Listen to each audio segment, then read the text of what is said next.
Boom, go live. Are we live? Are we live? I am live. I think. Checking. Boom, go live. There we go. Hi, AP. How you doing? How you doing today? Okay. I'm all set up and prepared today. Ugh. And of course someone starts texting at me. I'm doing the live stream. Ugh. Anyhow, welcome to the live stream. Am I sounding good? I think I checked everything. Little Joan is here. Very, very calm for once. Arden says, am I doing very well? I am doing very well. Thank you. How are you doing? And Joan's doing great. Joan is shot out of a cannon these days. She is, her breath reeks. Because I think she's losing another tooth. But other than that, she is... We go for... Magic Poop is here. Hi, Magic Poop. I'm coming through good. So we go for WALK, and Joan just doesn't want it to end. Ever. Never wants it to end.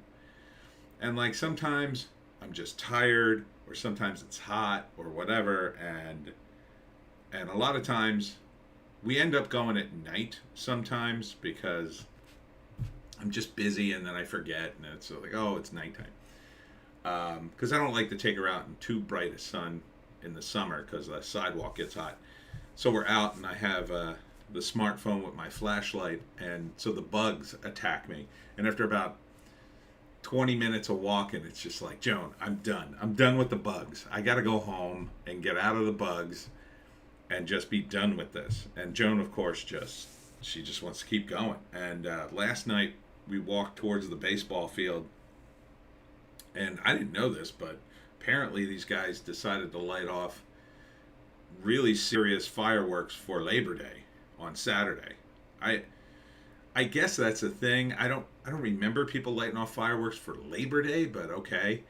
So we get about a block away, and it's like kaboom. And Joan, trooper she isn't all that fazed by it. Like a lot of dogs, oh my God, fireworks go off in the distance, they go nuts. But this thing goes off and scares me, and Joan's like, come on, let's get to the baseball field. And I'm just like, no, Joan, we can't get that close. Your ears are too sensitive, and God forbid one of the fireworks doesn't quite go off and then lays low, and Joan goes to sniff it, and kaboom. So I said, no. So we turned away, and we kind of cut it short, but they're still going off like a couple of blocks away. And I'm just like, nah, Joan, we got to go home. So she's just like determined to keep WALKing, and I'm just like, Joan, you're gonna hurt your ears. And she would, right? She would just keep walking, and sometimes she just walks until she's tired and then just stops. She's done this a few times in hot weather when we've been out. Just stops dead in the sidewalk, like, all right, I'm done. Guess what happens? Yeah, I carry her all the way the F home. Anyhow, let's get to some business real quick. Thanks for buying my books. Sold some books yesterday, too. I should give Joan a treat. You want a treat, Joan? And, of course, yesterday's signing was really good at Spring Lake. Here you go. Here's a little treat. Tomorrow I'll be in Long Beach Island. It's LBI, Beach Haven, New Jersey, at the LBI book swap, and I go to check to see how long it's going to take to drive there, and it's 40 miles away, so it should take roughly 40-50 minutes. But the GPS says, 90 minutes, 97 minutes. I'm like, oh, holy hell, the shore traffic. JEC is here. Hi. Joan is a keep on trucking doggo. She certainly is. The hell? What happened? Did I go off? So I'll be at LBI tomorrow, 11 a.m. I'm going to have to leave super early to make sure I get there. But they got bagel places there, so I'm kind of, if I get there too early, I'm going to have a nice bagel. Stream died on me for a second. Oh, okay. Let me just check my stats real quick. Yeah, it looks like it. No, it looks like it's strong. Must just be on your end. All right, let's get in to the first topic, which I thought was kind of a significant topic in the nexus that I talk about often, which is movies and politics. Game of Thrones producer loved My Son Hunter, but says he can't tell colleagues due to Hollywood cancel culture. Lox or cream cheese? Why not both? The lox sandwich is a little bit of good smear of cream cheese, not too thick though. Some places they'll put on the cream cheese like no tomorrow. But you put on the cream cheese, you put on the lox, capers if they got it, definitely onion and tomato. This is tomato season, so that's, oh man, that does sound really good. And on it an onion bagel is my preference. Oh man, I'm gonna get that tomorrow. Both could work, that's true. Or you just do a breakfast sandwich on a bagel. I love that. Or a BLT. I love a BLT for breakfast. That's like one of my favorite breakfasts. Not very healthy, but delicious. Kind of healthy, though.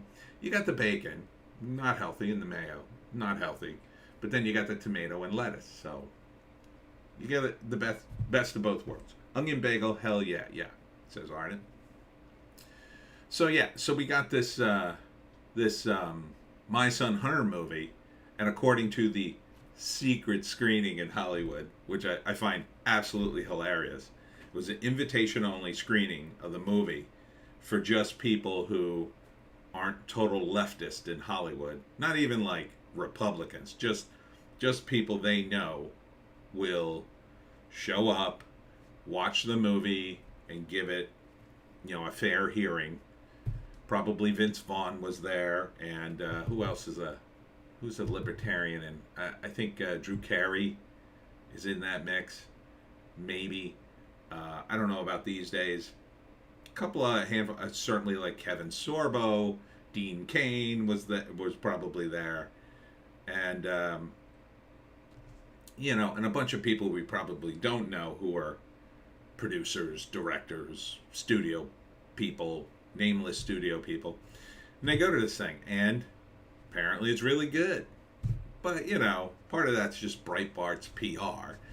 I mean, what are they going to say? Oh, we had a screening, it didn't go well. They're never going to say that. Unless somebody burns down the theater, you're not going to hear that it went not well. When you have an invitation-only screening, obviously you're going to invite people you think are going to like the movie. But it does look okay. Apparently it's through the eyes of this blonde actress who plays a left-wing activist, who I think is made up for the movie. And then Lawrence Fox is Hunter Biden. He looks good. He looks about the right fit for Hunter, right? He's got the right body shape, about the right age. He's a little younger, but that's fine. The guy who plays Biden is pretty close enough. And then Gina Carano plays a Secret Service agent who, at one point, I think Biden sniffs her. So, which kind of, I don't know if that's, I've never heard that rumor. I've definitely seen all the footage of Biden sniffing girls, but they've always been little kids. And then the other rumor, and I wonder if they're going to do this in the movie, is that Joe Biden, at least used to when he was VP, used to take a swim all the time, and he would swim naked, even though he had female Secret Service agents, right? And he would be, I guess, pretty brazen in front of them, is the rumor.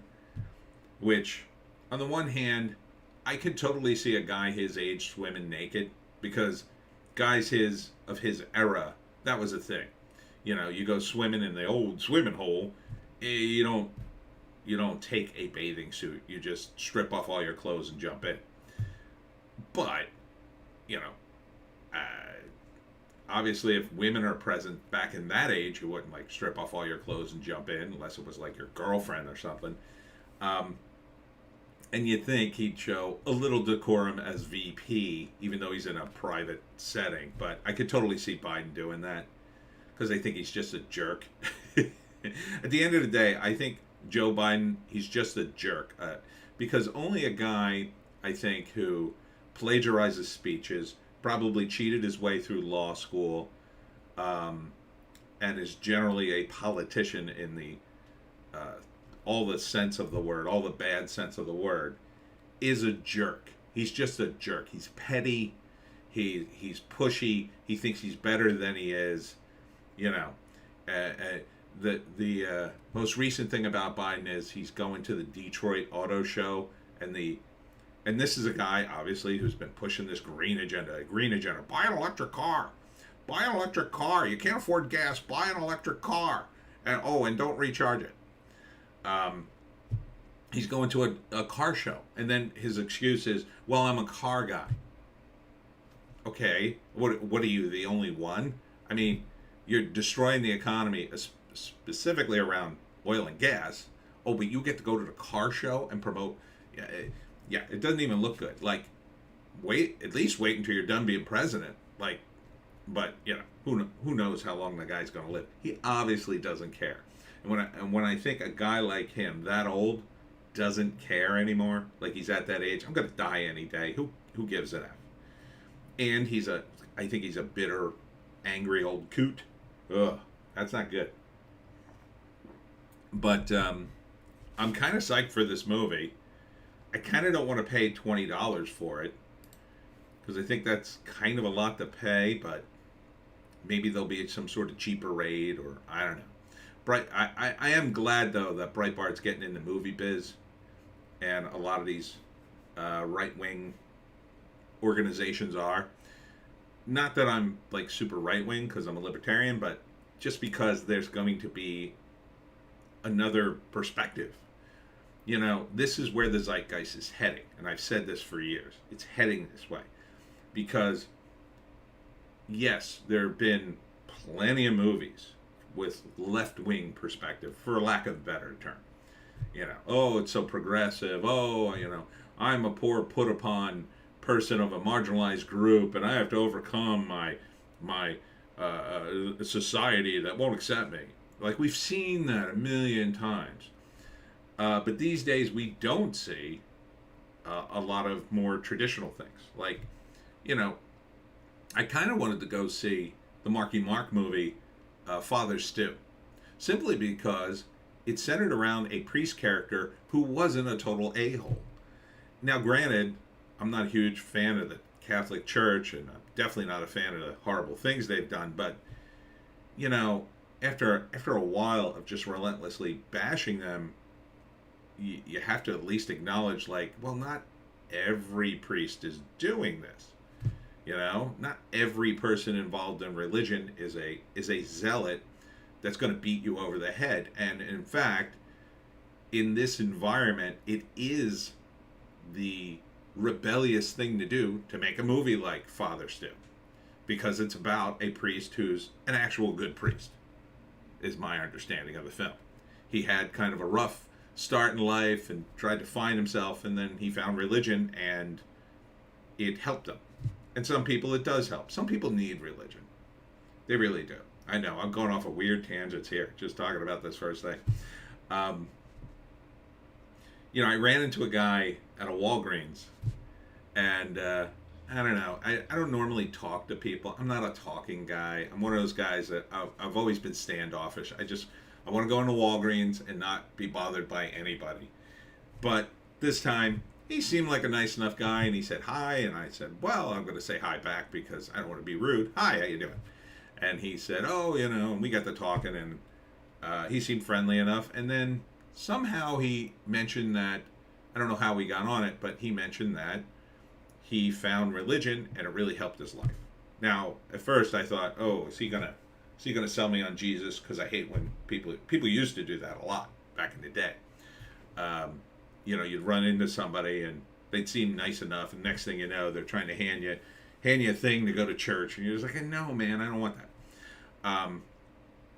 But he seemed sincere enough that he was in some bad positions in his life, I'll say, and then he got to go into church, and he found a community. He found, I guess, a purpose, you'd say, and it kind of turned his life around. I thought, oh, well, that's good. And then he didn't push Jesus on me, and I thought, well, he seemed like a nice guy.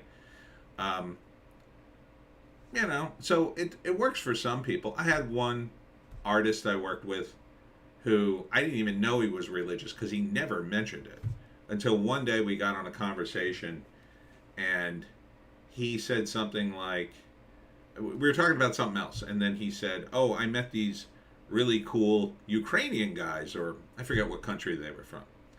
I said, really? Where'd you meet these guys? They were from some Stan country. I don't remember which one. He said they were from this country that apparently the government didn't exist anymore, and they were trapped in the port near his house because the ship was registered in that country, which technically didn't exist anymore. So they had no official citizenship. They couldn't get off the boat because, like, the United States wouldn't let them in the country, believe it or not.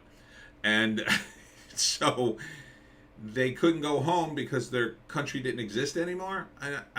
This was a while ago, so I don't remember what country it was. So he said, me and my church group, we would go to the ship and keep them company and bring them food and all that kind of stuff. I said, oh, church group? You're in a church group? He's like, yeah. And it turns out he's a super religious guy, but I had worked with him for years, and he never even mentioned it. And he was a really good guy. He was a nice guy.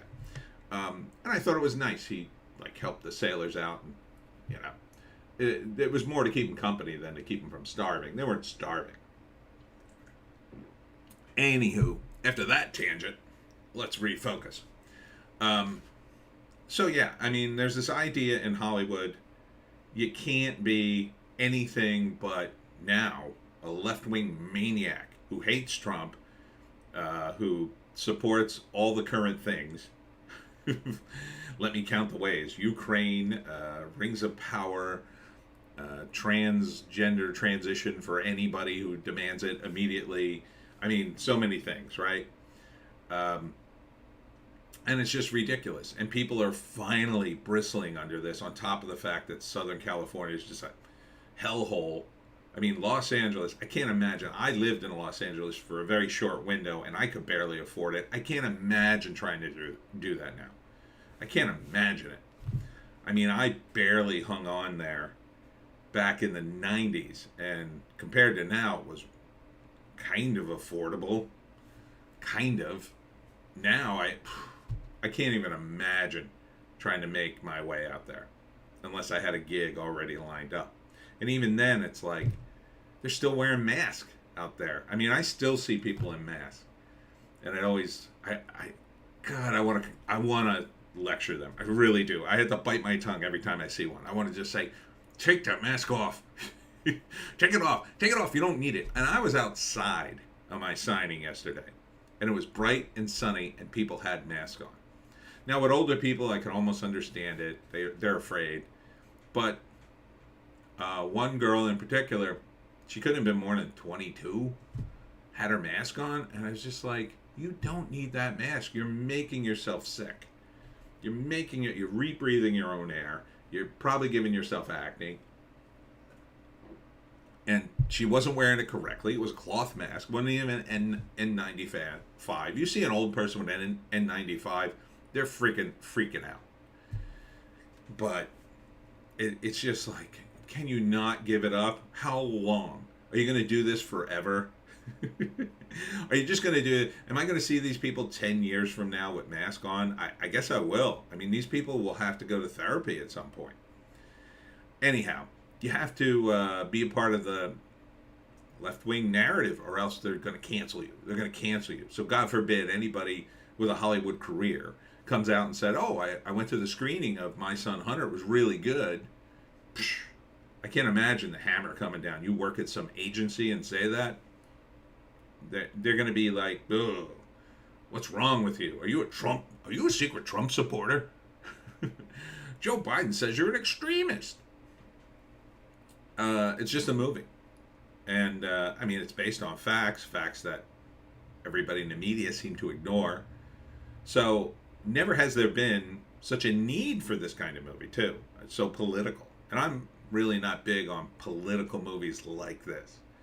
You know, political satire I'm all about, but like a political movie, like, I mean, essentially, what is it? It's bringing all this stuff to light.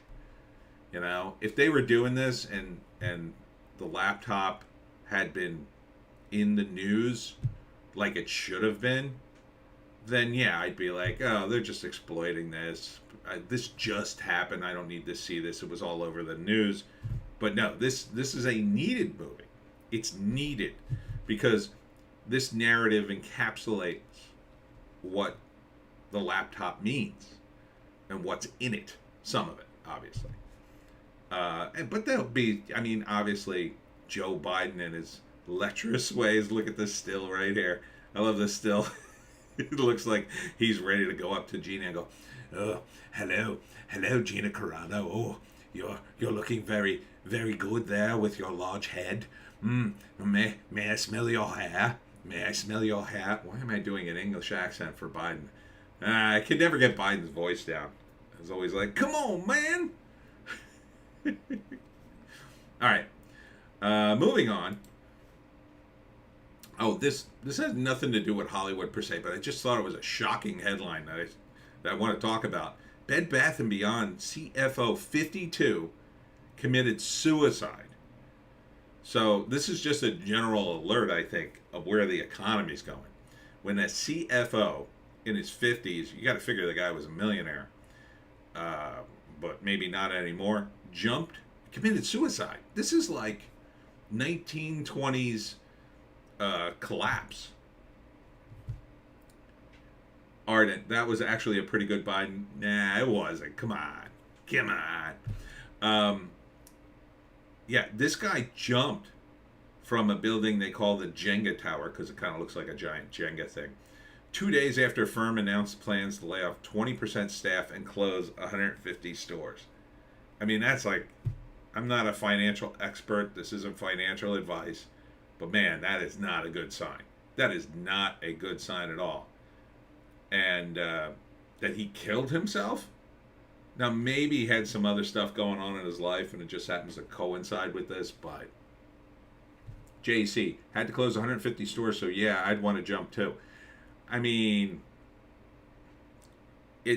business people have to do this kind of thing all the time, you know?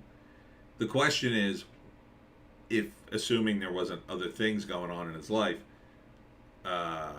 is it just that he feels bad for those people, or did he lie to those people and he knows he's in big trouble?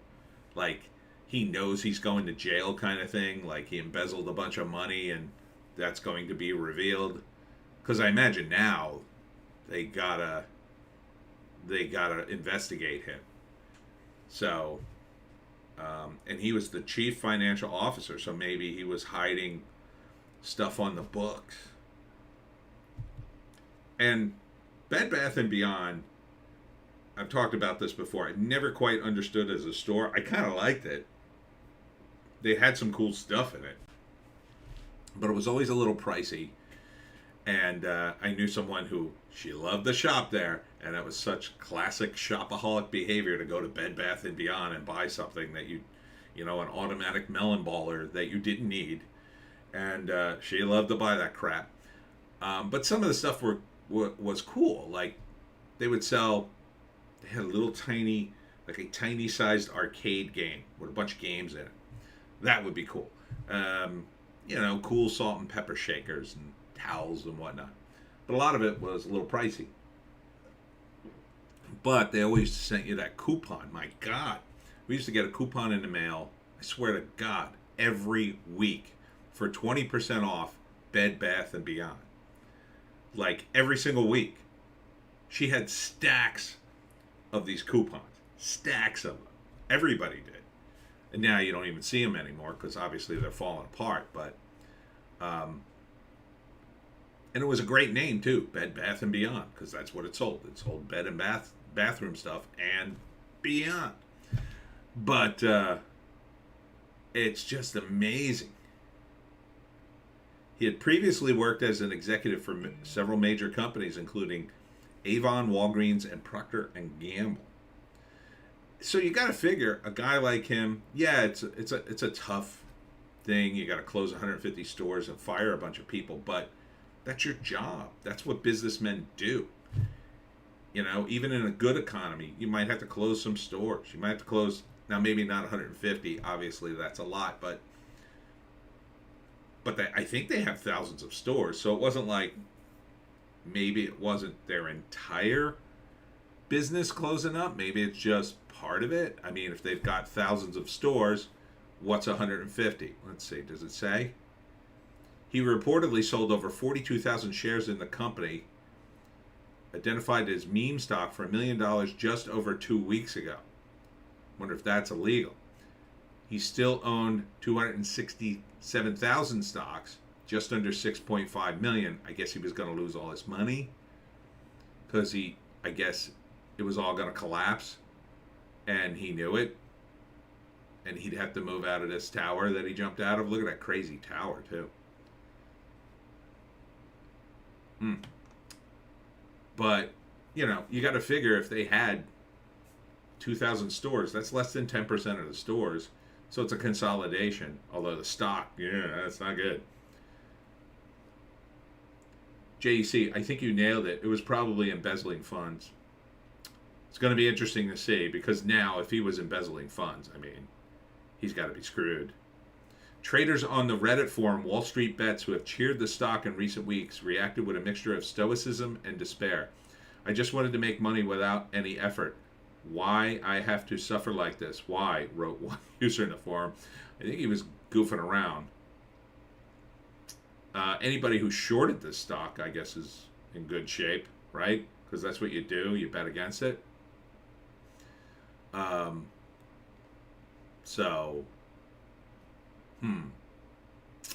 Just, I don't really understand that much about finance, but not good. Not good. All right.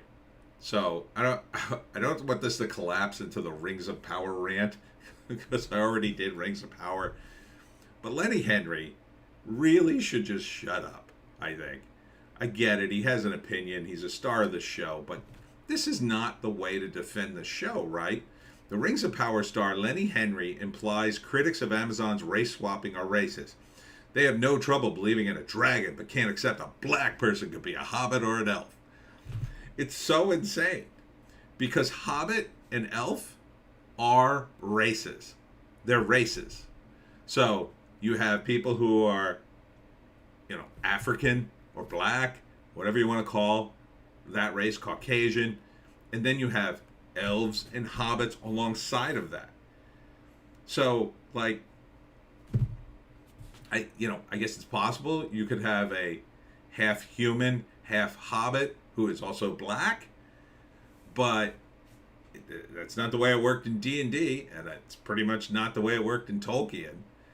So they're making the change. They're insisting on black hobbits and black elves for some reason, when Tolkien addressed, not in a real big way, but that there were other human races that they want to feature in the show in other parts of the world. He mentioned them, and I think they were in the fight towards the end of The Lord of the Rings.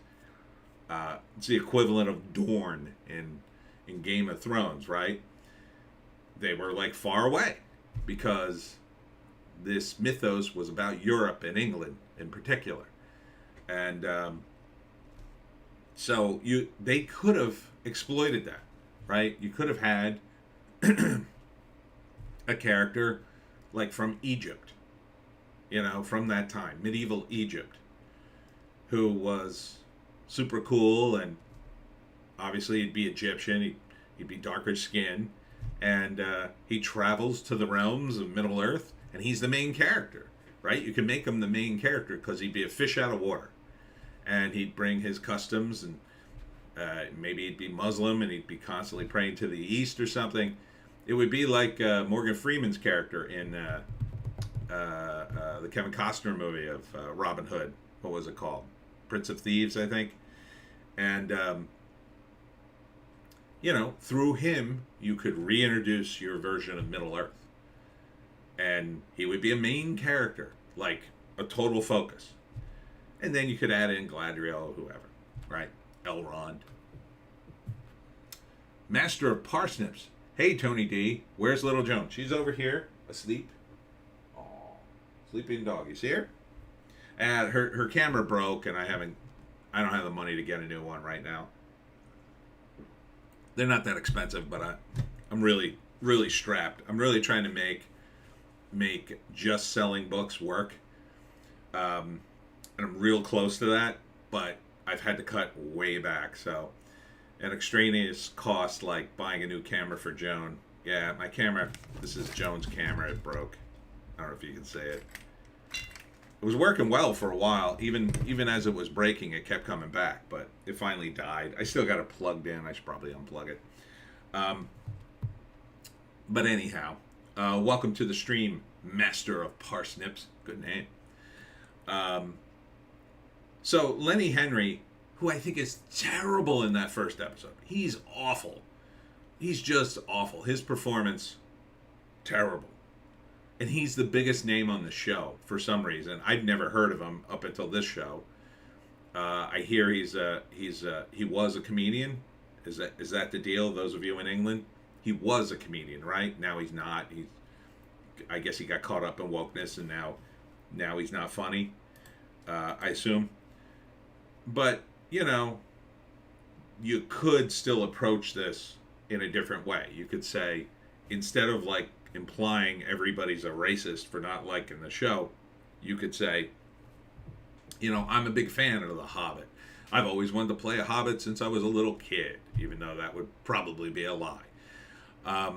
You could still say it. Or you could say something like, I read all the books and I'm really trying to portray, I know Harfoots don't exist during this time, but I really wanted to present a prototype Hobbit that, would be in the spirit of Tolkien. Like, you could be a humble actor and have people feel good about you, even if they don't like your show. And then, people wouldn't come down so hard on Rings of Power. The reason they're coming down hard is because these guys talk trash, right? You talk trash to the fandom before it even came out. And yes, the fandom was tearing you apart, but as performers, it's like this, right? Say you're a performer. And I've been a performer in a bunch of different cases, waiting around to go on stage in my improv group or whatever. And so imagine some people show up to see our show and they say, they sneer at us well, these guys don't look very funny before we even get on stage. Does it make any sense for me to go, well, you must be a bunch of racist for not wanting to even see us? We're about to perform and it's going to be very funny. And if you don't like it, you're a racist. No, that makes no sense to get into a confrontation with the audience before the show even starts. Your first reaction should be not to engage a person like that because you're only feeding the fire. But if you have to engage them, say, hey, we're just going to do a show here. We're going to try to be funny. It's an improv show. You give them no ammo to tear you down, and you try to say things like, oh, this is going to be a good show. We take suggestions from the audience and we do a whole 40-minute thing. It's different every time. So sometimes it's not great. You give them a little credit, even though they might be an a-hole. You give them a little credit. So, people like Lenny and the cast, instead of just coming down on the fandom, you could give them some credit. You could say something, well, it's true, it doesn't follow Tolkien exactly. We had a real tough task here, taking the index and trying to make a show out of it. But we really tried. I like to think my character is in the spirit of Bilbo and, Frodo and all the characters. Like if you said something like that, and then you'd be like a little disarmed. You'd be like, okay, well, he's trying. But instead to say, well, you're a bunch of racists. Well, F you, dude. F you. And seriously, like I wouldn't even come down on his acting so hard, except he's talking trash. So, hey, you open the door. You open the door to like, well, you don't like it because it's racist. Well, now I have to prove to you that it's not. It's not about racism. It's about your performance. It's about the source material. And it's about the story, which, a lot of people say, oh, you got to give the show a chance. You got to let it get going. A few episodes in, then it'll be better.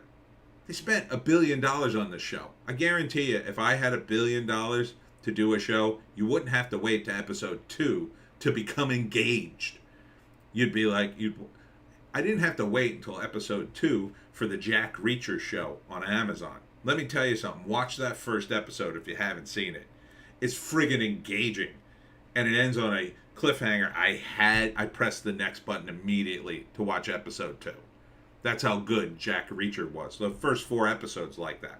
It starts to slow down a little bit after that. Not quite as intense, but still really good all the way to the end.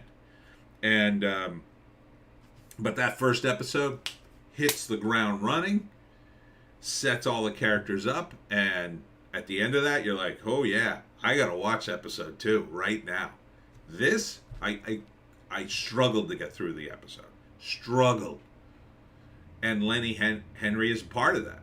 I struggled with his performance. He's looking at a book full of symbols. Marvel's Agents of S.H.I.E.L.D. didn't need a second episode to engage me. Well, that's good. You can like that show. I effing hated Agents of S.H.I.E.L.D. That first episode didn't engage me because I thought it was the dumbest thing. Up until now, like, when did that come out? 2015, 2014, 2013? I don't remember. It was a while ago. Man, that show, I thought the first episode was rough, man. I forget exactly. There was a bunch of plot holes. I was like, oh yeah, it was like, didn't they recruit some rando in a van who was like a hacker to be in the, like, recruited her off the street with like absolutely no experience or whatsoever? Something like that. But at least, I mean, compared to this, that was engaging. At least Marvel had LOL, I'm a hardcore Marvel geek, but they drove me away after Endgame. Oh man, God bless you if you watched Agents of S.H.I.E.L.D., I guess. I hated that show. I watched that first episode and was like, oh my God, this is terrible. But yeah, Endgame was a good place to end. You don't want to give the audience, if you're continuing a franchise, you don't want to give them like an excuse to like leave. I will grant you the premise was a little hard to swallow at first. LOL, Arden. Yeah. Yeah, it just... And I read comics about S.H.I.E.L.D. back in the day, and that's just not the way it operated in the comic. They were like... First they were spies, and then they were like... kind of like superpowered... Almost superpowered FBI agents in a weird way. When they had their uniform and such. Yeah, the show was just like... What is this? And without Nick Fury, Nick Fury, I guess, dipped into it once in a while, and they certainly referred to him, but, like, it was Nick Fury, Agents of S.H.I.E.L.D. It really should have been, like, if they were going to do that show right, they would have had to make Samuel L. Jackson, like, the main character and launch the whole show, which I'm sure they pitched, but he probably said no at the time because he was riding high. But, it wasn't a dumb idea to have Coulson. He was, or what was his name? Coulson or something? Because people liked him. Ardent, you always leave them wanting more. Seinfeld understood this. Yeah, absolutely. Rings of Power kind of tries to do that at the end of the first episode. Spoilers with the meteor. But when you struggle to get to that moment, you're just like, who cares? I thought it was Sauron, and then somebody pointed out oh no, it's a Gandalf type character. I was like, oh, okay, that makes more sense. At least that made sense. But Lenny Henry should just not be doing this. LOL, they should have got Hasselhoff, Agents of S.H.I.E.L.D. Hasselhoff, Agents of S.H.I.E.L.D. I watched that. That was like Baywatch Nights when they turned it into like an X-Files show. I don't know if you saw that. So it was like Baywatch late in its run, but like X-Files was huge. So they did Baywatch Nights with Hasselhoff solving mysteries or something. I never saw an episode, but it was the most hilarious promos I've ever seen. Baywatch Nights. Yeah, Lenny is just he's looking at this book and it's got symbols and the symbols are super clear, like super clear. You can see these symbols from space, what they are and what just happened. These two hunters carrying antlers, and there's a picture right there. It's them. So I guess he's reading some sort of prophecy in a book, but that's way too clear for a prophecy, right? Like prophecy tomes have to be like, two men will come out of the east and they will sound the horns, right? So it's like double, like sound the horns, and then like he reads that and then he sees the hunters with horns on their back. So it's like interpretive, right? Oh, I think that's the guys. That's a prophecy. Not like, oh, here's the outline of the very same people I just saw up there on the hill. Like, it makes no sense. And his reaction to the book is to, like, he keeps doing this and this, like, with his hands. And it's just like, dude, back off. Just go, oh, yeah. Because it's so clear. It's so clear in the book. And it's just too clear for this old book. It looks like it was printed on a modern printer, the pages, and then they took the pages and they roughed them up a little bit and stuck them in the book. And this is $1 billion production, right? $1 billion production. There's no way it should be this bad. No way. And I just watched The Better Late Than Never guy, who's really good, the movie exec. And he mirrored my same comment about this show, about $1 billion, and there's not one recognizable face except Lenny Henry, who doesn't really count. He's not famous enough to carry a show. Let's be honest. And I pointed that out, and then someone in my response I post on social media on a site called Set It, which is like Reddit but not quite communist yet. He wrote back a long diatribe, but part of his response was like, oh yeah, we don't want name actors because that's not fantasy. And I'm thinking like Peter Jackson, Lord of the Rings was full of name actors, and I started rattling them off and I forgot a bunch of them. I didn't even hit them all. But like, I mean, you want to talk about a dumb comment. But yeah, I mean, Lord of the Rings, or Rings of Power, should have had very recognizable faces. Should have had amazing cast. This should have been a cast off this. I mean, everybody should have been in this thing. Other than like the top guys. Maybe you don't want the top guys. But the Better Late Than Never guy suggested, and I was like, oh yeah, maybe Sean Bean. I would say no to Sean Bean because he was already in Lord of the Rings. You don't want to like, oh, he played this character, and he played Boromir, and he played this character. Nah, that wouldn't work. But there are plenty of guys like him who haven't been in Lord of the Rings. Plenty of guys. How about getting all the Game of Thrones people? Yeah, how about getting all the original Game of Thrones people? They're not doing jack. So, I mean, Gladriel, imagine you got, what's her face? The redhead from Game of Thrones. She was okay. Sophie, I think her name is. Sophie Turner. Yeah, Sophie Turner as Gladriel. I mean, at least it would have been a name, right? And you could have had Arya as her assistant elf. And they would have been the team back together, right? Now, you probably couldn't get Kit Harington. He's doing okay. And there's rumors, believe it or not, of Eternals 2. But there's everybody else. You definitely could have gotten Sam. He's doing work. He would have been a good Hobbit. Who else? Maybe Jaime Lannister. Yeah, he'd be good as one of the either Sauron or one of the guys running around there.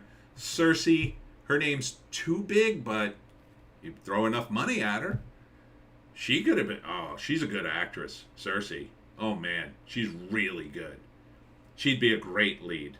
She'd be a great lead. Now she's too old for Gladriel, I would say, but you could give her like some queen.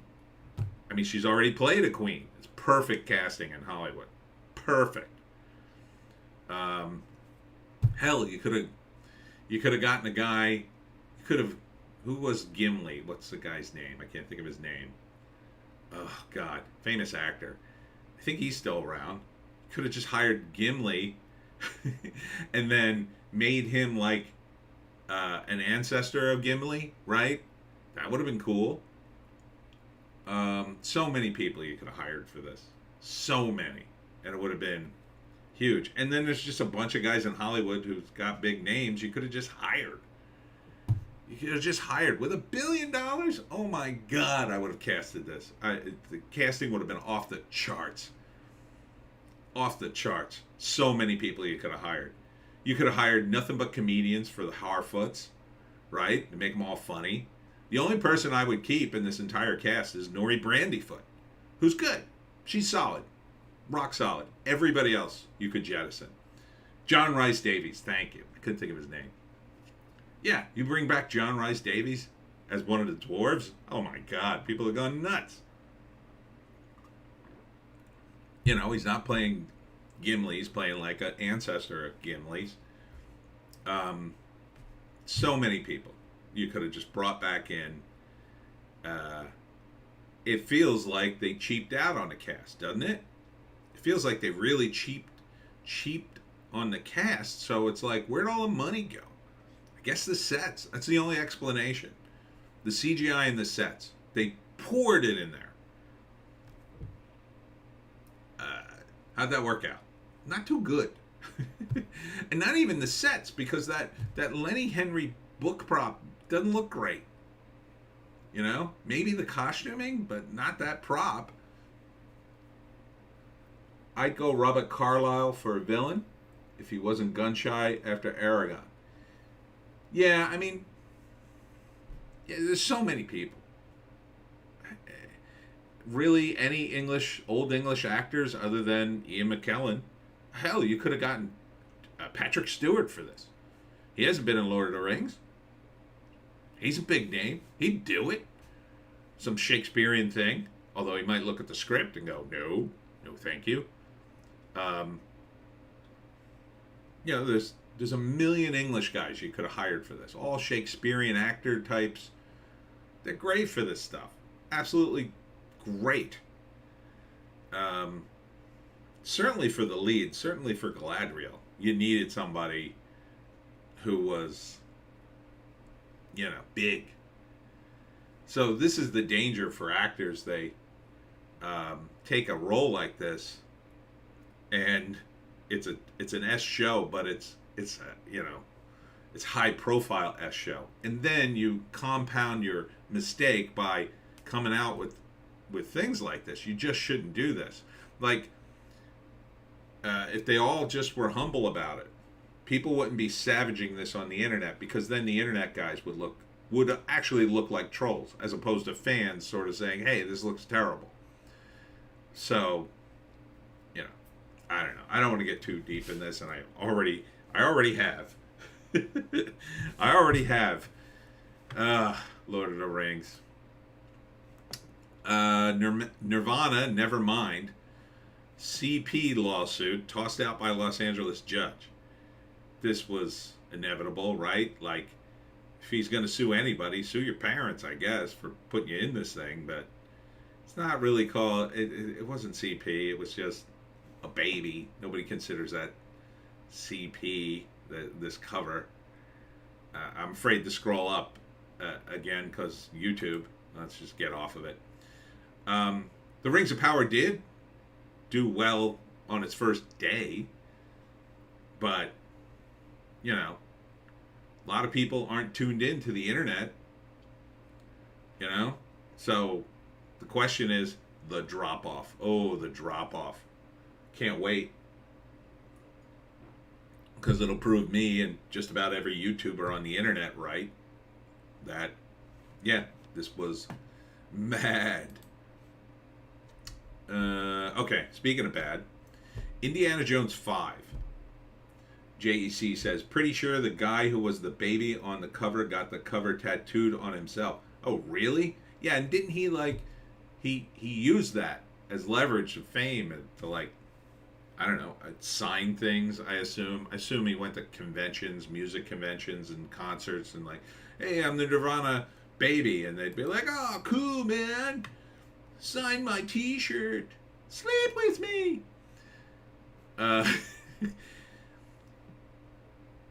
JC, I thought it was the baby on the cover who had brought the lawsuit. Yeah, he did. He did. Yeah, if he had that tattooed on himself, again, it's like, what did you think the judge would think of all this? You know, it'd be different if, like, he never accepted it. Like, he was immediately, you know, he got older and he was immediately horrified to find out he was naked on a cover. And it, you know, destroyed his life. And he was always depressed about it. And he hated it. And he called out Nirvana when he was like 18 or something. Ardent, yeah, that's what I'm saying. No, JC is saying to Ardent, that's what I'm saying. He's suing over something he tattooed on himself. Yeah, it's ridiculous.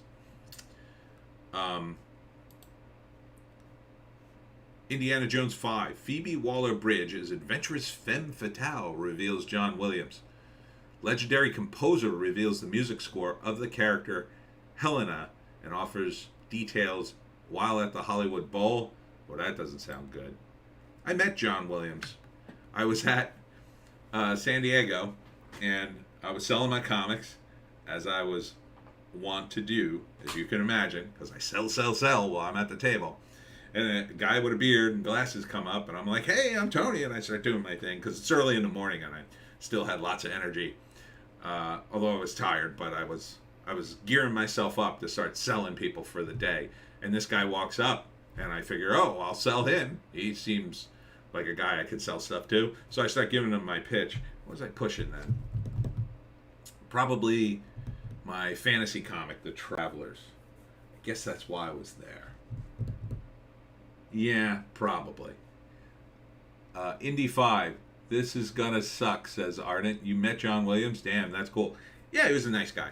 And then I gave him the pitch for my comics. And I think when I said, oh, I'm Tony, I make these comics, I think he said something like, oh, I'm John, and I make movie music. I'm like, oh, that's cool. What movie? He's like, Star Wars. Because I didn't know him by sight. I'm like, oh. He's like, I'm John Williams. I'm like, oh, you're John Williams. Well, that's cool. And then I tried to sell him comics. Did he buy one? I don't think he did. I figured he had money. I mean, he's John Williams. I don't think he bought one, though. Phoebe Waller, JC, Phoebe Waller is neither hot enough nor young enough to pull off being a femme fatale. Oh, don't worry. This is a feminist femme fatale. Oh, look at the costume she's into. Look at that outfit. Ugh. And the nose. Not liking the nose on her. Is this supposed to be Indiana Jones? Oh my God. The stuff that Dictor von Doomcock has said in his videos about this, he's really piped into the rumor mill on this movie. Holy F. Holy F, what an S show this sounds like. I think no matter what happens, you're right, this is going to be an absolute bombshell of a bomb. This is going to tank so effing hard. I think people will ask for their money back. This is going to be that bad.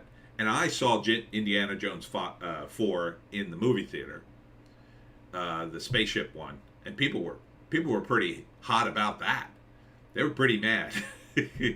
I mean, I heard people audibly moan about the refrigerator scene, like, oh, come on. Like, you know, you're sitting in the dark watching a movie, and the scene where the refrigerator like lands, doo, doo, doo, doo, doo, and somebody just goes, "Oh my, come on!" and everybody laughed. Mastiana Akato, Indy 5 will fail. First of all, the main actor is way too old. Second, he isn't the main anymore. Oh, you're talking about Harrison Ford being too old. Yeah, he's too old. He could play the grandfather like character, right? He could be old Indiana Jones passing the torch to Shia LaBeouf if they were going to follow who they cast, right? That should have been the movie. Look, when you do creative stuff, there's a simple rule.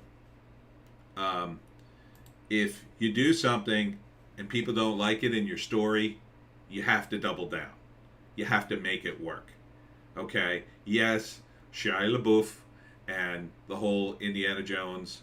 I guess that was 4, right? Yeah, that was in 4. It wasn't great. The monkey thing was dumb. Where he's swinging in the trees. I thought it was a cool idea that he was a 50s greaser, right? Because it was very iconic. But yeah, the movie wasn't good. Harrison Ford was already too old in that movie. But you could have redid Mutt Jones, Masticina. Yeah, hand over the torch. How hard is that to plan? But now, in today Hollywood, yeah.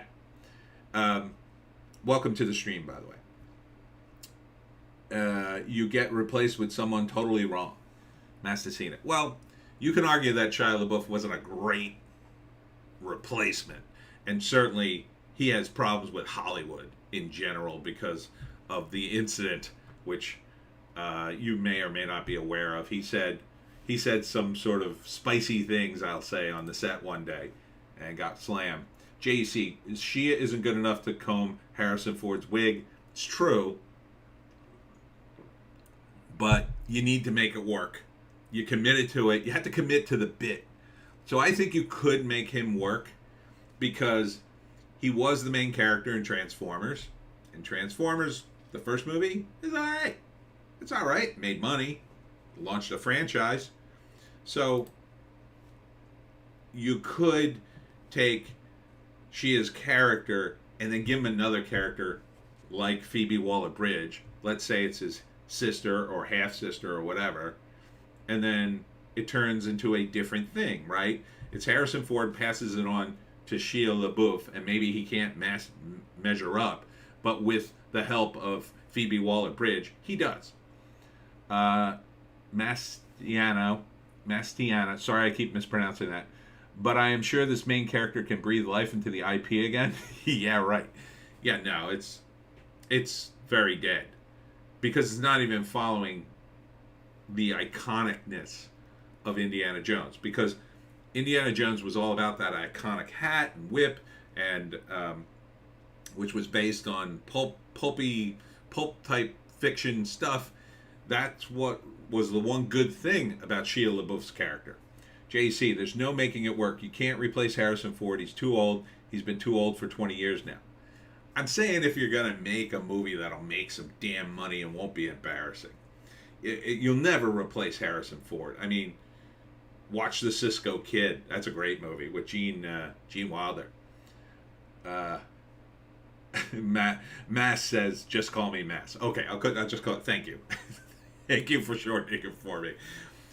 So, I'm not saying it's going to be a hit movie or replace Harrison Ford. I'm just saying it's like you could make it work, so at least it will be palatable, and you'll have some sort of franchise if you're going to make this franchise work. And then you could have Harrison Ford in it, but he's not beating up, bad guys from Germany. He's the mentor, right? He's the mentor guy. He gives them their assignments.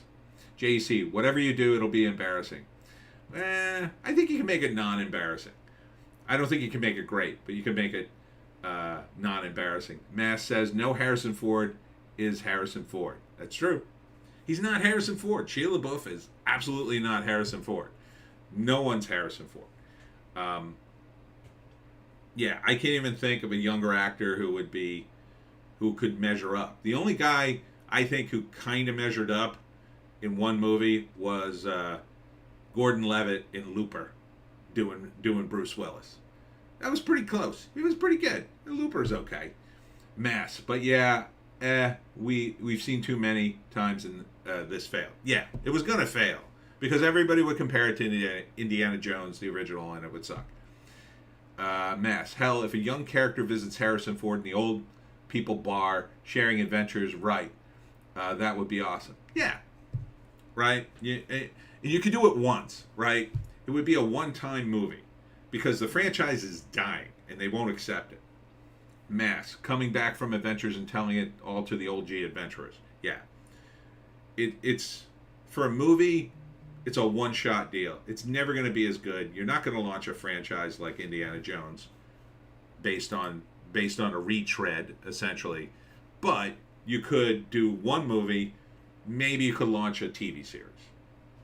Right? You could do a TV series where Harrison Ford makes an appearance and it's the new guy. And maybe it's not Shia LaBeouf. Maybe you recast him.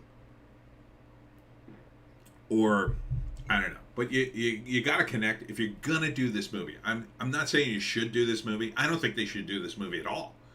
If anything, you should just hit the reset button and either start over with Indiana Jones, which, again, would be a disaster, or you just start with a new thing. With Phoebe Waller-Bridge, she's supposed to be such a great writer. Let her write some.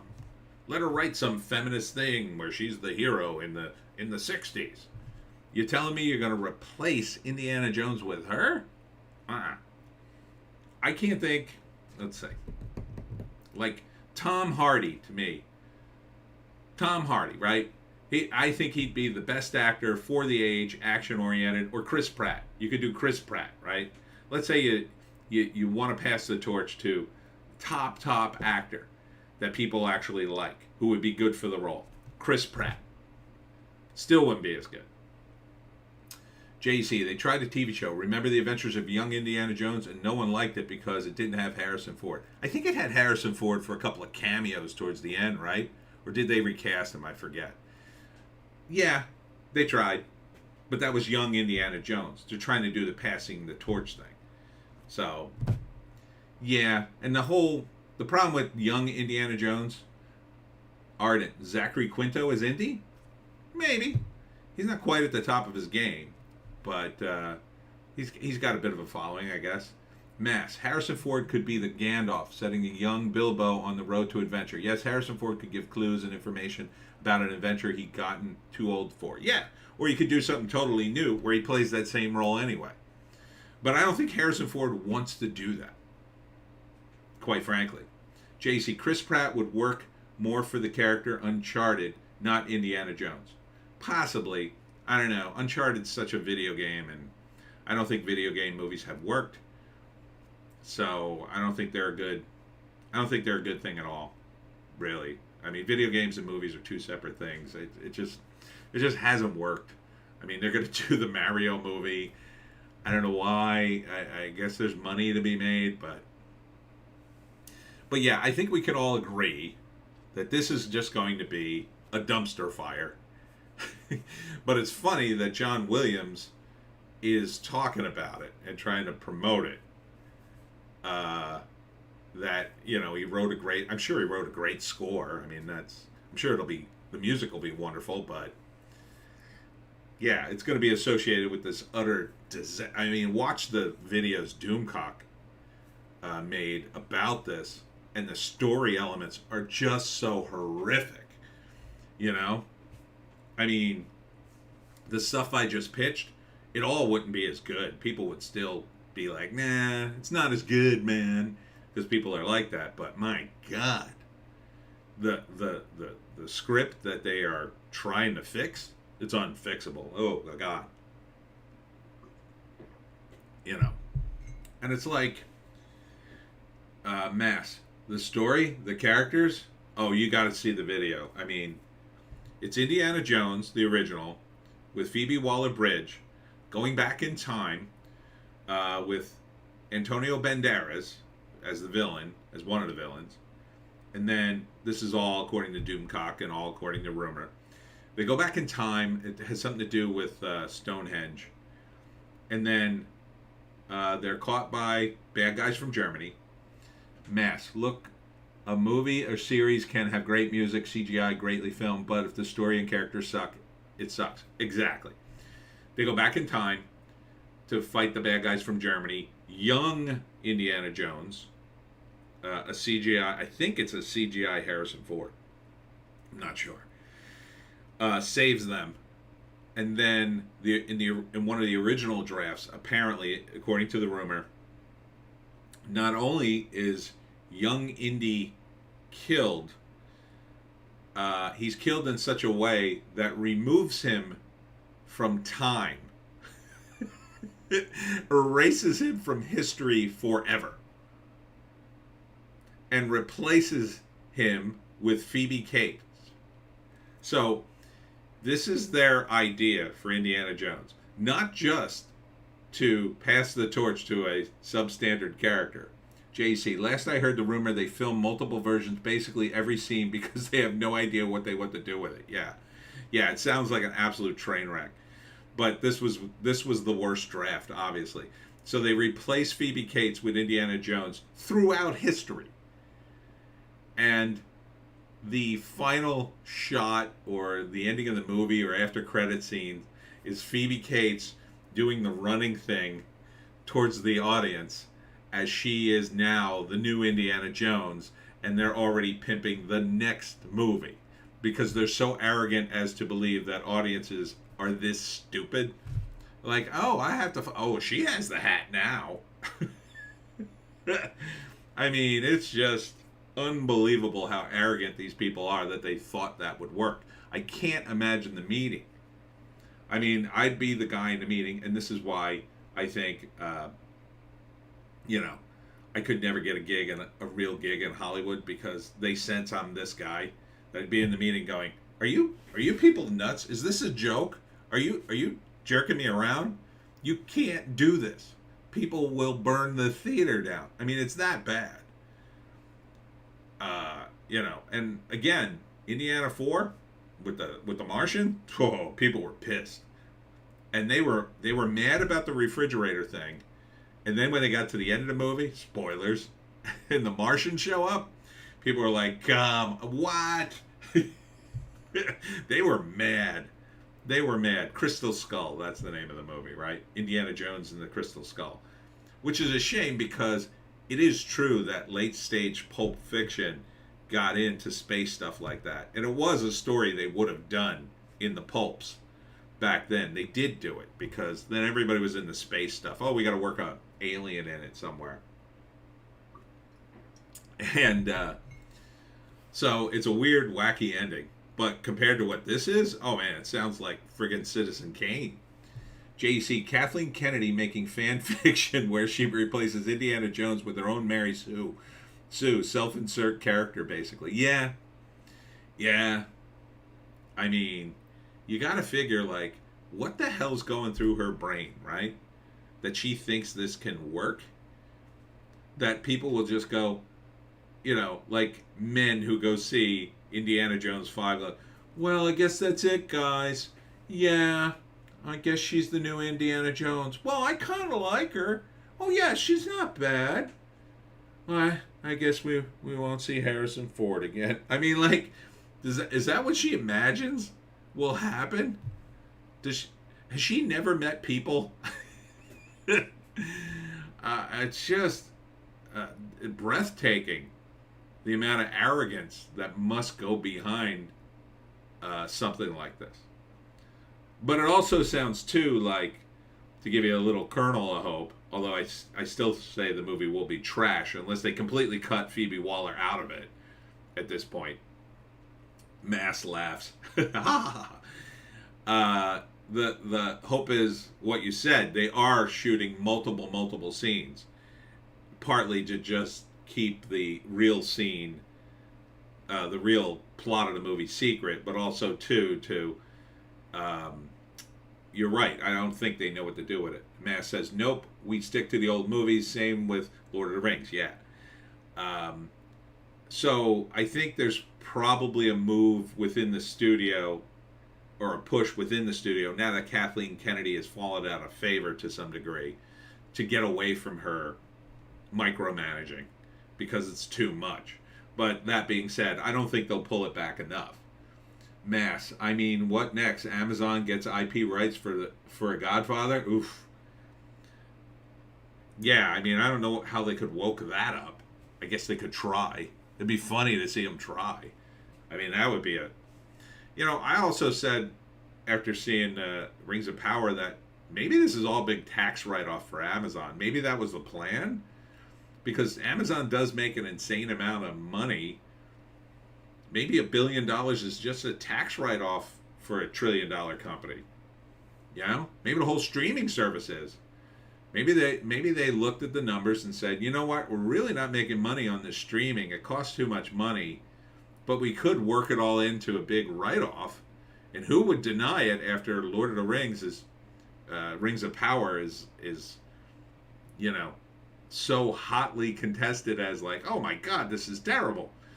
It's not like the judge would go, well, you made Rings of Power, you must have made some money.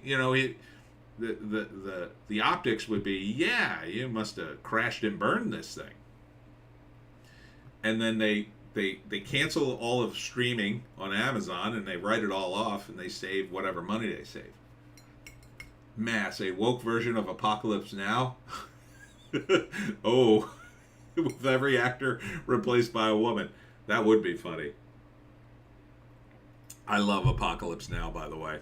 I love Apocalypse Now. I love the making of movie, which I almost never love those movies. What the hell is that one called? Oh, it's been so long.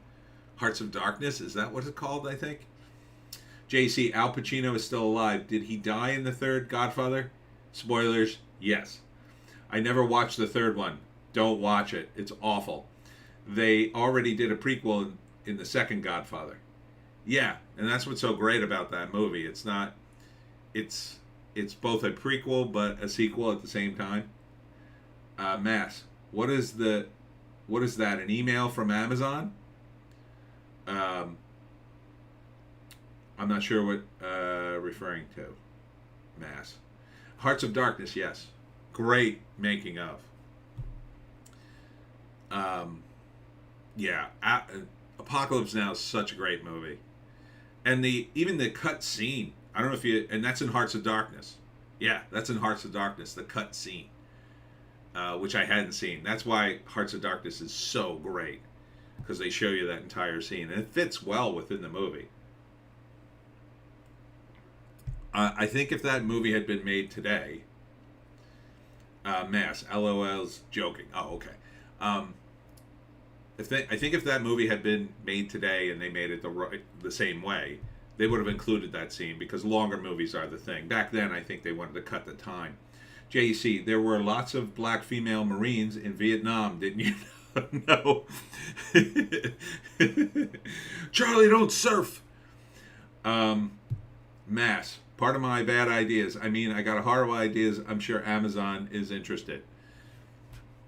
Well, if your politics are correct, maybe. I don't know. Jack Reacher isn't woke at all. It's great. It's awesome. What's the other thing? Oh, and I watched The Terminal List, which is pretty good. It's not as great. Like, Jack Reacher is like a 9 or a 10. Terminal List is more like an 8. It's great in the beginning, and then kind of is very unrealistic. It's gruesome in some parts, though. JC, which cut scene? The one with the French? Yeah. The French scene is just great, because it's like a whole nother section, and they talk about how, Apocalypse Now, them going down the river is like them going back through time, and that's a great scene to fit in with that. So fits perfectly with the movie. It really does. So anyhow, yeah, Indiana Jones going to be a dumpster fire. Man, I've got a million headlines, and I'm talking way too long about them, because we're already at 3:14. I don't want to go too much longer. JEC, there are versions of the movie with that scene included. Yeah. I love it. But I love that movie. It's so good. This was DC doing more woke crap. It was like two of the main characters learning about non-binary people. Mass. I think my copy has that scene. Mm-hmm. This is Saved by the Bell Reeve. I mean, talk about a mixed message here. Ooh, DC time. Yeah, what a mixed message. Who is this comic for? Saved by the Bell, and that's a parody of Saved by the Bell, the old 80s TV show. I mean, it's an 80s TV show. It's like 40 years old. 40 years old. Mass. Yes, the pronouns comic. Hooray. It's ridiculous. It's absolutely ridiculous that they're doing this. Who is this for? People my age? I don't want this crap. Mass. Does this even sell? No. The word is Marvel and probably DC too make a lot of these comics to go right into school libraries. So they repackage them. Is it early 90s? Let me see.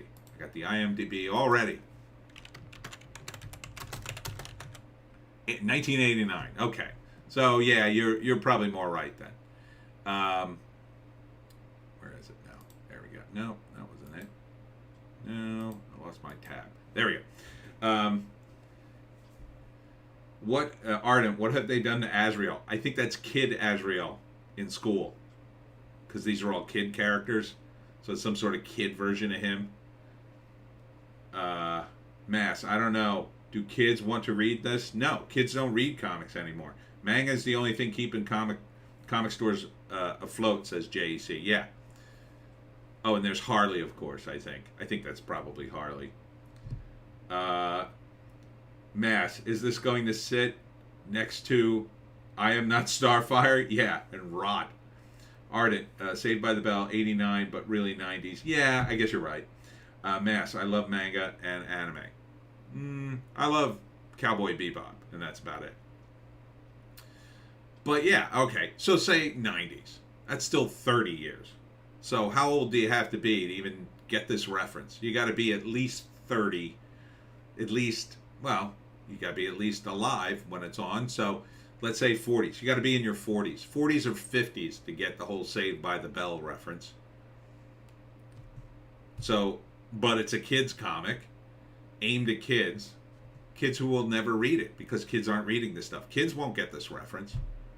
You got to be at least in your 40s. Makes zero sense. I think that's Starfire and Black Lightning. Ardent, Azrael and Harley are not child-friendly characters. No, not at all. I would argue that Jonathan Kent's really not child-friendly either. I would argue that this is just dumb. It has no audience. 80-page giant. How much is it? Is my question. I bet this is like, it's got to be more than $4. So, I bet it's like $8. It's ridiculous. What an absolute joke that they made this.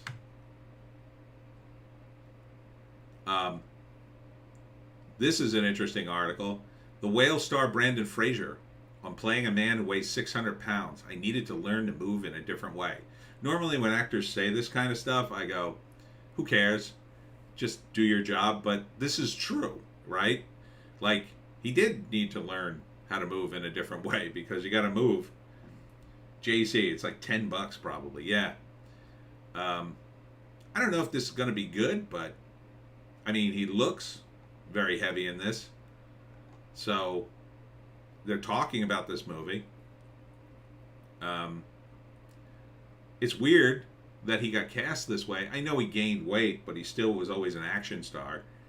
You know, guy like him, you'd think he'd just strip down and go do another action movie. Even though he's getting up there.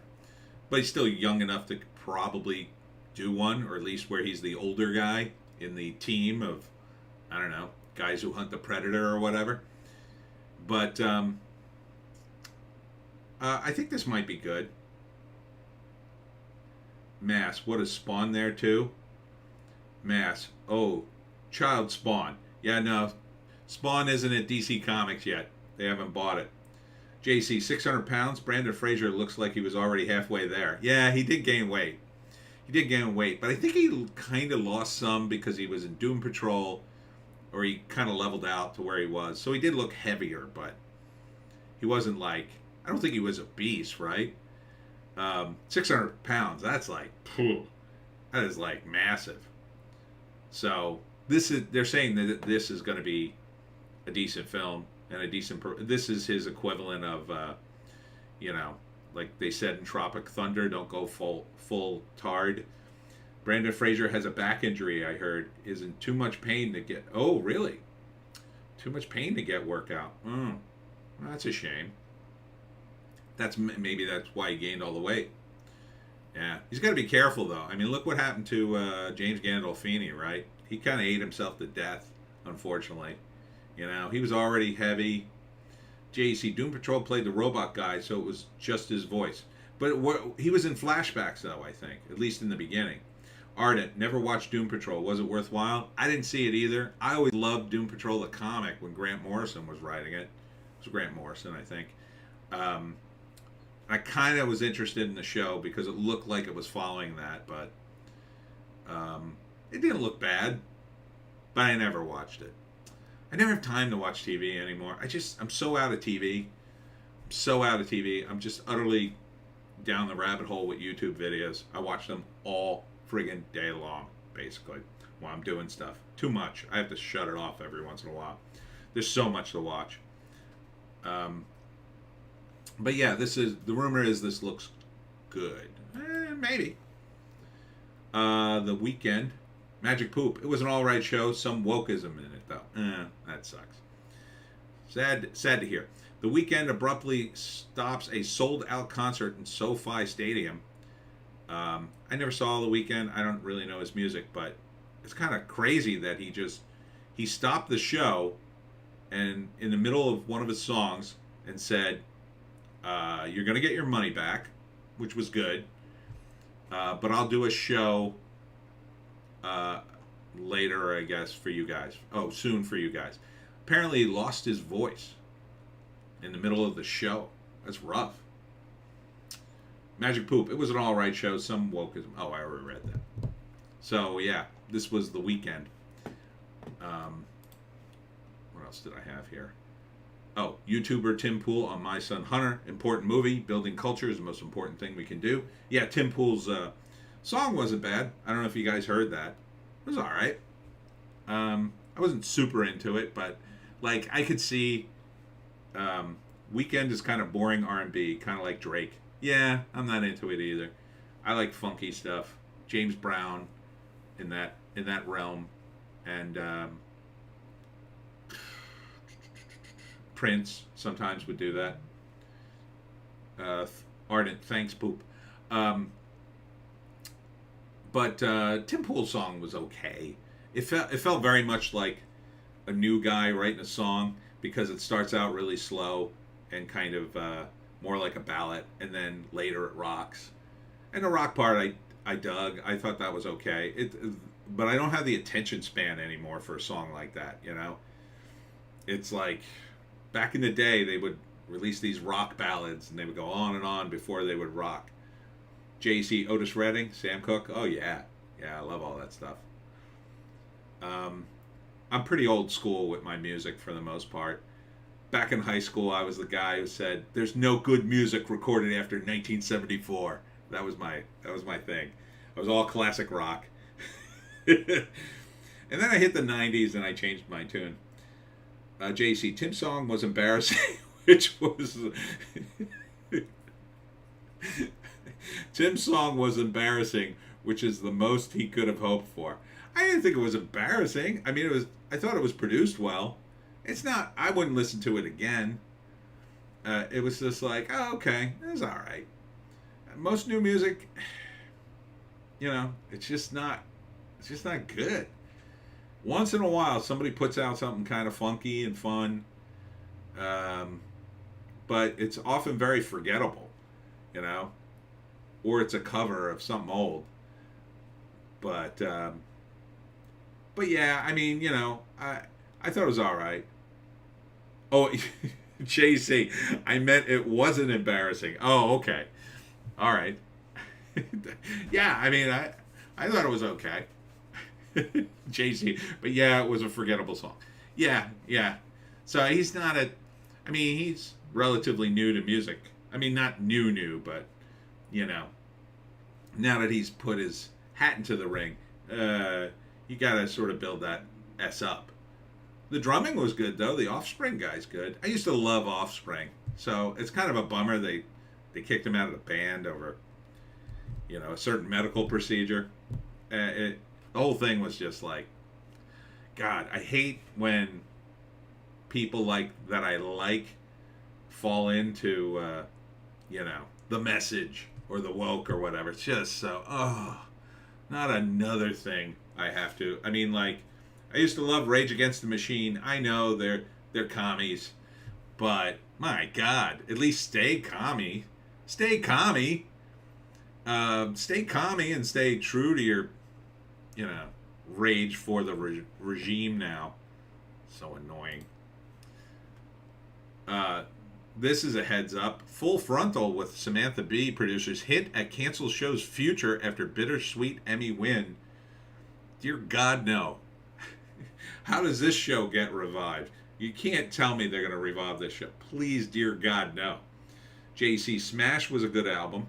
Then they basically became a comedy act after Pretty Fly for a White Guy. Yeah, but I like those comedy songs. Yeah,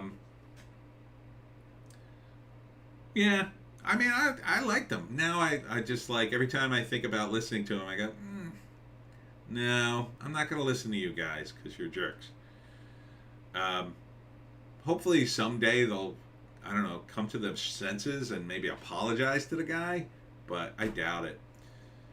But man, Samantha Bee, I think she's going to get another show. I don't think they're going to come back with Full Frontal, but I think they're going to get another show.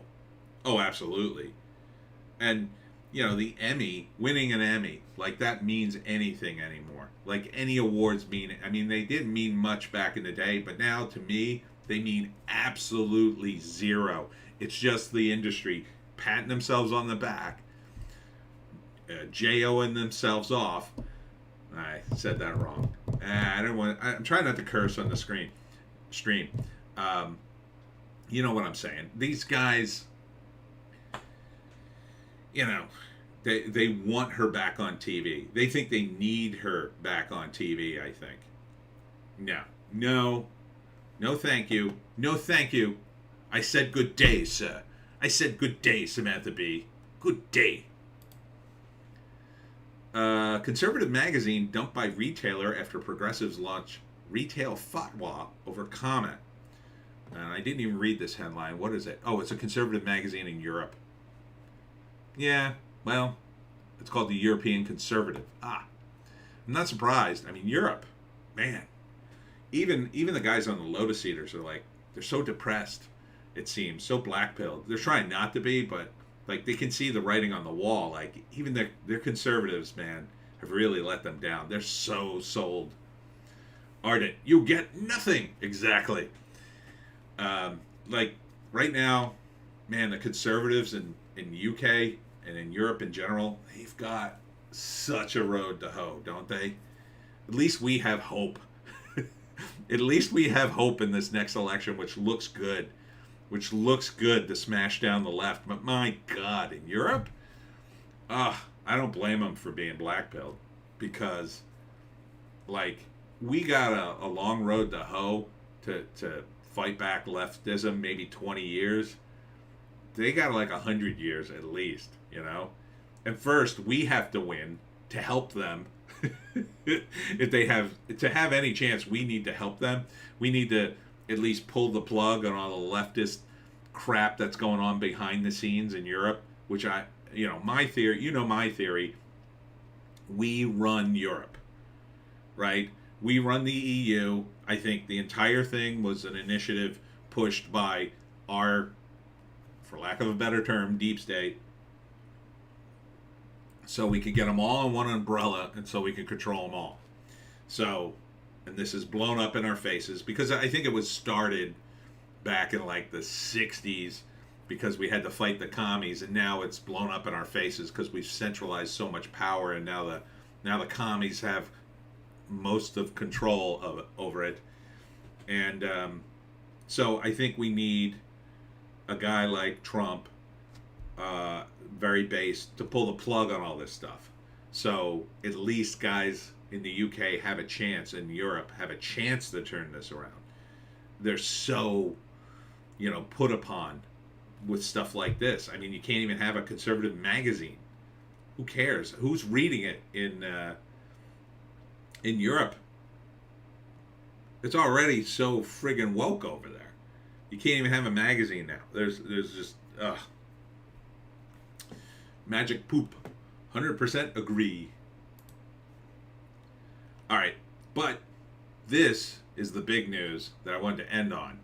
Spider-Man No Way Home is a effing monster. It's an effing monster. Spider-Man No Way Home tops dismal box office after 9 months away.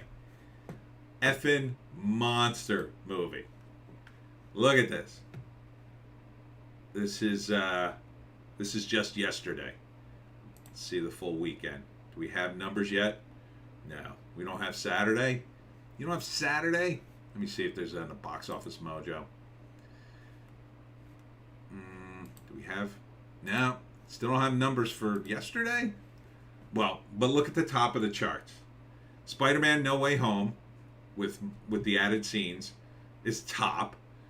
This is Friday. And Top Gun Maverick. It's number 2. They're gonna hit and Top Gun Maverick is only 2 million away, which they have to hit it this weekend. It's only 2 million away from cracking 700 million. So that's definitely gonna happen. Then number 3 is DC League of Super Pets. That's just on Friday. Barely beats Bullet Train. I don't know if that's gonna hold. Maybe everybody's taking their kids out.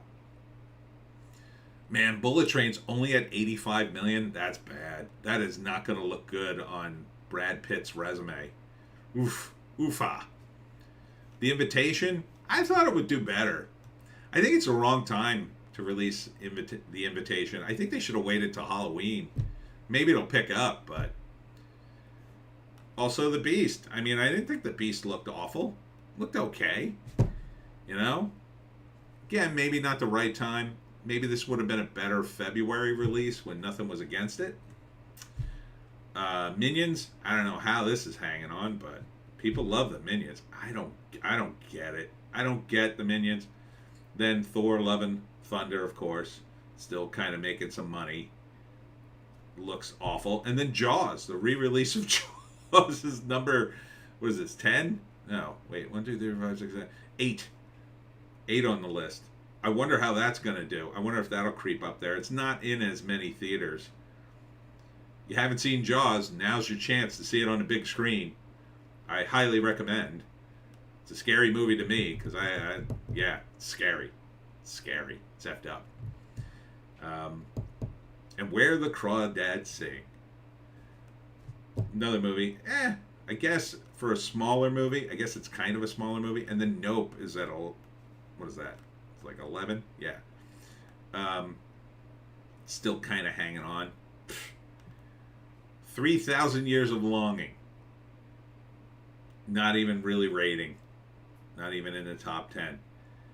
Yeah. Idris Elba is really taking it on the chin.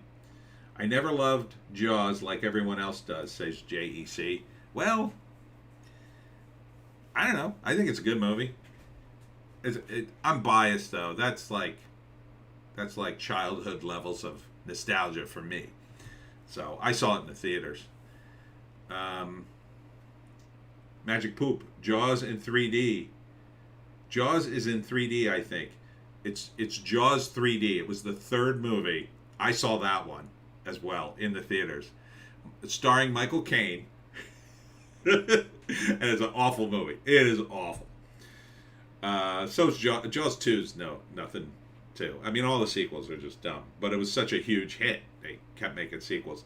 So it's Jaws 3D. And it's Michael Caine. There's shark. The shark is coming. Look out. There's a shark. Oh, he's bit his foot off. It has. So, like, the big scene in Jaws 3D is like you're watching it in 3D and it kills this guy, and you see a leg come down, right? And it's in 3D and it's hanging right in front of your face, and then it goes down far enough that you can see the shark bit it off at like the hip or something, and then it starts twirling around. It's kind of gross. Magic Poop. Jaws is in 3D. Oh no, I read that one. Yeah, so if you want to laugh, watch Jaws 3D. I think you'll laugh your A off. But I think the first Jaws is good. I like it. But 3,000 Years of Longing, man, Idris Elba is just taking it on the chin. He's got 2 movies out, and neither one of them are doing good. Oof. Honk for Jesus just opened. Doesn't seem to be doing that well. 1.4 million. Yeah, that movie looked bad. It's a shame. You could have made that movie funny as F. But that trailer didn't do it any favors. It's a shame. It could have been good. I mean, you're talking about, and look, the lefties love a good movie, bashing religion, supposedly. If you had made it funny and really gone for the jugular in this, you could have made it work. It's aimed at an audience that it's a black cast. It's about a black pastor, so you got an audience for it because black community is fairly religious still. So there's an audience. It could have been funny. It's just not funny, I think. Elvis still hanging on, but that's going on to I think that's on HBO Max either soon or this weekend. I forget. So that's done. Put it on HBO Max. Why the hell am I going to go to a movie theater for it? But, everybody got on me in the comments because I made fun of Elvis and said, no, this isn't going to be good, and I'm sick of seeing Elvis movies. Because back in the day, after he died, it was Elvis. Elvis is dead. Oh, no! He was such a great man. Here's a 2-hour movie about it. Here's another documentary about Elvis. Oh, 10 years later, 10 years gone, Elvis is gone. No, he's still alive. There was a whole thing about that. Elvis was still alive. That's why they made Bubba Hotep. There's a urban legend that Elvis faked his own death. And that was a thing. That was like a semi-serious thing in the news for a long time. They would interview people. I saw Elvis. It was clearly him. So I'm just sick of Elvis. Sick of him. So I had no interest in this big budget production. And it seemed like a huge budget. I mean, it made 150 mil. Is that even break even for a movie like that? It looks like it. It looked expensive as F. And Bodies, man. Another movie I thought would do way better. Just didn't resonate, I guess. Easter Sunday, too. I thought that would do better. Again, a comedy movie. Ardent, Bruce Campbell is awesome. He is. Black Phone did well. That did look good. I didn't see it. But looked sufficiently creepy and weird. Yeah, that's about it. I don't know most of these other movies. Lightyear. Still, they made it out of $9,000 this weekend, everybody. Still in 40 theaters. Are they all around the producer's house? Because I don't think anybody wants to see Lightyear. But apparently it did really well on streaming on Disney+. Disney Plus claims it did really well on streaming. Like it cracked 1 billion views. So, I don't know.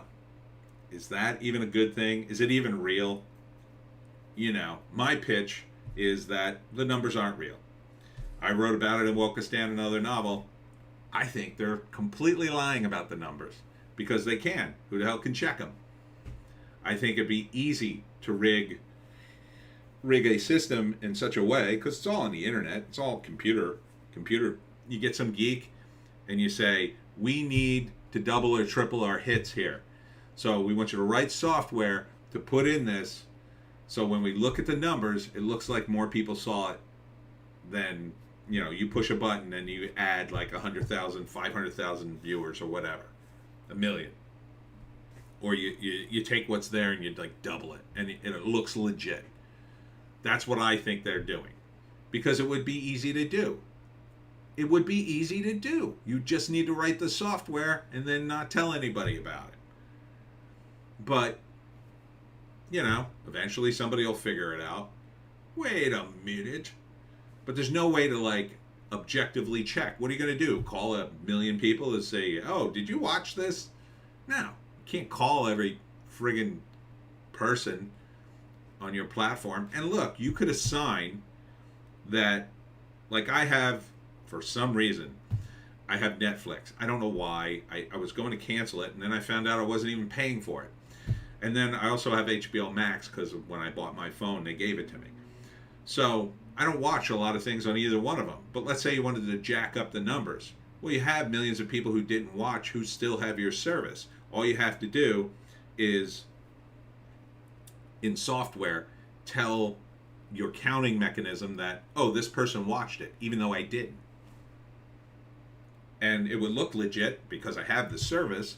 So even if they're not going to call me personally, but it would look legit. I wouldn't see those numbers to say, hey, I didn't watch that. They wouldn't come to me personally. They wouldn't need to. And even if you found out that I was a registered viewer, let's say, of a particular project that they're trying to jack up, they could say, oh, you must have clicked on it. Maybe you clicked on the first few seconds of it, and that's why you're registered as a watcher. And it's a mistake, or it's a glitch. So I don't trust the streaming numbers at all. It's a perfect scenario for Hollywood to lie. Maybe that's why they want to go. Maybe that's why they want to crush the theaters. They want to get into streaming so they can tell you what's a hit and what's not. Oh, we need this to be a hit. Okay, so it's a hit already? Okay, everybody's watching this. Whereas Spider-Man No Way Home and Top Gun, they could also pad the numbers there, but there's more distance. Like, it'd be harder to do, I think. You could still pad the numbers, you still could pad the money, but I think it would be a lot harder because there's a physical theater, there's physical ticket sales, and the theaters aren't just divisions of the studios. Some of them are, I think, but not all of them. So they're still independent theaters, although they're barely hanging on. I think they're all crushed in California. Anyhow, I'm going to wrap it here, guys. Thanks for tuning in. Oh, almost a 2-hour stream. Joan didn't move. I'm going to go do some lawn stuff today. I don't know what you guys are doing. Hope you're having a good Labor Day weekend. I will be at LBI Book Swap tomorrow at 11 a.m. If I beat the shore traffic there, I'm going to have to leave super early.